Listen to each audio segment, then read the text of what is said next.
Okay, imagine this. You're freelancing, you've got this dream of living in Europe, maybe. What if I told you there's like a totally legitimate way to move to Poland Mm-hmm. with a proper work contract, even without a big company sponsoring you up front? I mean, what could that actually mean for someone? That's exactly the question we're digging into today, this deep dive. Yeah. It's all about the big reasons why Poland is popping up on the radar for freelancers. You Yeah. know, people looking for a change. Right. We've sifted through the info, and we're pulling out the key stuff for you. Okay, let's dive right in then. What's the first big draw? I hear a lot about the cost of living being, well, pretty manageable, especially for Europe. Oh, absolutely. That's reason number one, really. You can get a solid European quality of life in cities like, say, Krakow or Gdańsk Yeah. for maybe around 65 to 80,000 rupees a month. That's what, 3,000 to 4,000 Polish zloty? Okay, 65 to 80,000. How does that compare like back home? Well, think about getting a similar standard, the same kind of lifestyle in Mumbai or Bangalore. You'd probably be looking at 80,000, maybe up to 1,20,000 rupees. Wow, okay. That's a significant difference. It really is. And it's not just that things are cheaper, it's the value, the quality you get for that money, infrastructure, culture, the whole environment. Right, you're getting that European experience without necessarily the massive price tag of, say, Paris or London. Exactly. Okay, so affordability is key. What about finding work? Reason number two, I guess, the job market for freelancers. Yeah, this is where it gets quite exciting, actually. Poland's economy is doing well. It's growing. The unemployment rate is low. Eurostat put around 5.1% in 2024. That's pretty healthy. 5.1% of And them. here's a kicker.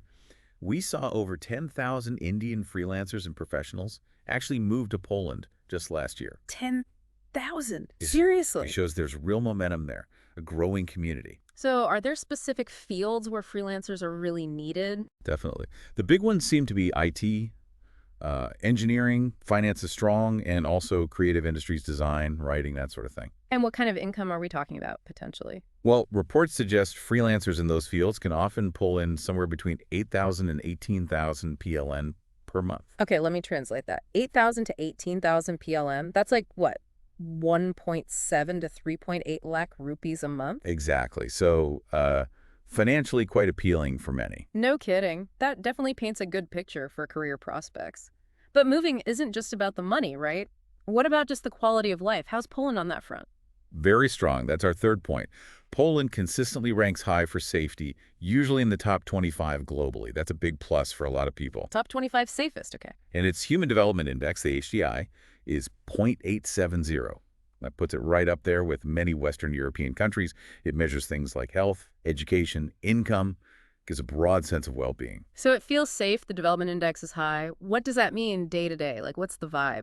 You generally find clean cities, well-kept, healthcare is good, public transport is reliable. It's seen as a really solid, safe environment, especially if you're moving with family. Okay, that sounds appealing.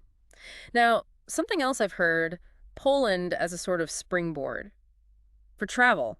Reason four, maybe? Oh yeah, the gateway to Europe aspect, a huge perk. Once you have that Polish visa, you've got Schengen area access. Schengen. Right. That's the free travel zone. Basically, yeah. 26 countries where you can travel pretty freely, no constant border checks for tourism. So, like weekend trips, is that realistic? Totally realistic. Think about it. Budget airlines are everywhere. You could probably grab a round trip to Paris, Berlin, maybe Vienna Yeah. for maybe 5 to 7,000 rupees I sometimes. get out. Seriously. 5 to 7,000. Yep. It makes Poland a fantastic base if exploring Europe is high on your list. Okay. Really strategic. Okay, that's definitely a major plus point for the wanderlusters out there. Let's shift gears a bit. What about the pace of life? Is it super hectic or more relaxed? Reason five. This is where Poland offers a really nice contrast, I think. Mm-hmm. Its population's around 38 million.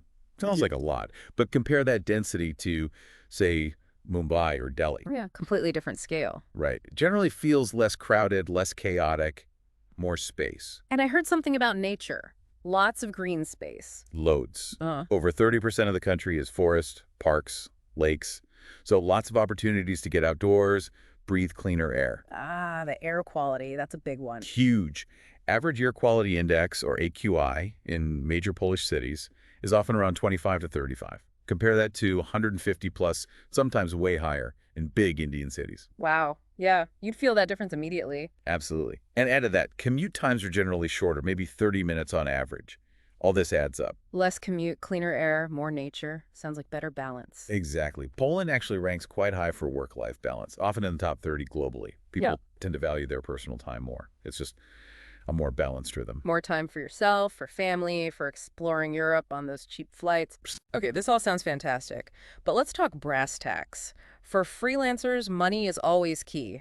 You mentioned tax benefits. That's got to be reason six. Ah, yes, the tax situation. This is a potentially very significant advantage, especially for freelancers. How so? What's the deal? Well, imagine this. You could be working remotely, maybe for U.S. clients, right, earning in dollars, but you're living in Poland and paying Polish taxes, Which are lower. potentially much lower. There's something called the small business tax regime, or RJET. Under this, many freelancers, especially in IT consulting, creative fields, they might pay a flat tax rate on their revenue. On revenue, not profit. Often, yes. And those rates can be as low as 8.5% or maybe 12%. Yeah. Now, there are nuances like fewer deductions allowed sometimes, so you have to compare. Sure, you need advice, but 8.5 to 12% compared to what in India? Well, personal income tax rates in India can easily hit 20%, 30%, or more, depending on your bracket. Okay, that's a massive difference. It can be. Plus, there are even specific creative tax benefits that might apply to freelancers, consultants, IT pros. The bottom line is, More money in your pocket. essentially, yes, more potential for savings, for investing, for building wealth faster, while living that European lifestyle we talked about. Wow. Okay, let's just quickly recap that. We've got more affordable living than many expect, Right, good quality. a booming job market, especially for freelancers in key sectors, Yep, with decent earning potential. excellent quality of life, safe, good infrastructure, Sure, amazing travel opportunities across Europe, definitely. The Schengen access. a more peaceful, balanced life with cleaner air and less stress, Work-life balance. and potentially huge tax savings. It really does seem to offer the whole package, doesn't it? A really complete proposition for freelancers. It certainly sounds compelling. Okay, so for anyone listening now thinking, right, this sounds like something I need to look into, what's the very first practical step? The absolute crucial first step is figuring out your eligibility.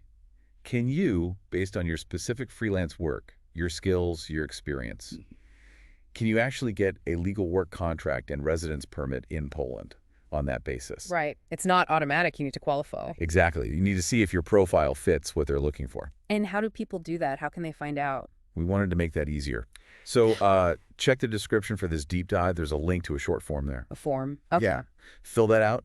Give us some basic details about your professional background, and our team will actually review it personally. And then what? We'll give you some tailored feedback, guidance on, whether you seem eligible, what the next steps might look like, how the process generally works. Okay, brilliant.